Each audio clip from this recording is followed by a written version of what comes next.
భారతదేశ వ్యాప్తంగా వాడవాడలా ఘనంగా శివాజీ మహారాజ్ జయంతి ఉత్సవాలు పోరాట యోధుడు శివాజీ మహారాజ్ మొఘల్ సామ్రాజ్య అధిపతులని గడగడలాడించిన మహారాష్ట్రం శివాజీ మహారాజ్ జయంతి సంగారెడ్డి జిల్లా తెల్లాపూర్ గ్రామం శివాజీ విగ్రహ ప్రాంగణంలో జయంతి ఉత్సవాల్లో పాల్గొన్న తెలంగాణ రాష్ట్ర బీసీ ఐక్యవేదిక అధ్యక్షులు బేరి రామచంద్ర యాదవ్ బృందం హిందూ సామ్రాజ్య స్థాపకుడు మహారాష్ట్ర శివాజీ జయంతి వేడుకలను ఉత్సాహంగా ఉల్లాసంగా ధూమ్ధామ్గా జరుపుతున్న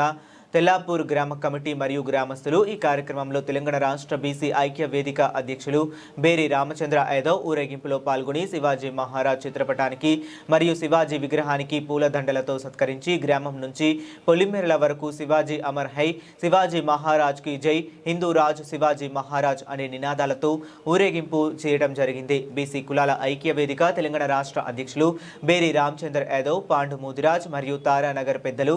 యువజన నాయకులు పెద్ద ఎత్తున పాల్గొన్నారు. యువత అధ్యక్షులు కుమార్ యాదవ్, బీసీ ఐక్య వేదిక ఆర్గనైజేషన్ సెక్రటరీ హరికృష్ణచారి, పెరుగు రమేష్ యాదవ్, పి గణేష్ యాదవ్, పెద్దలు, మహిళలు, యువత, చుట్టూ గ్రామ ప్రజలు, కార్యకర్తలు, అభిమానులు అందరూ పాల్గొని శివాజీ జయంతి ఉత్సవాన్ని పండుగ వాతావరణంలో ఘనంగా ఊరేగింపు ద్వారా సమావేశపరిచి శ్రద్ధాంజలి ఘటించి నివాళులు అర్పించడం జరిగింది.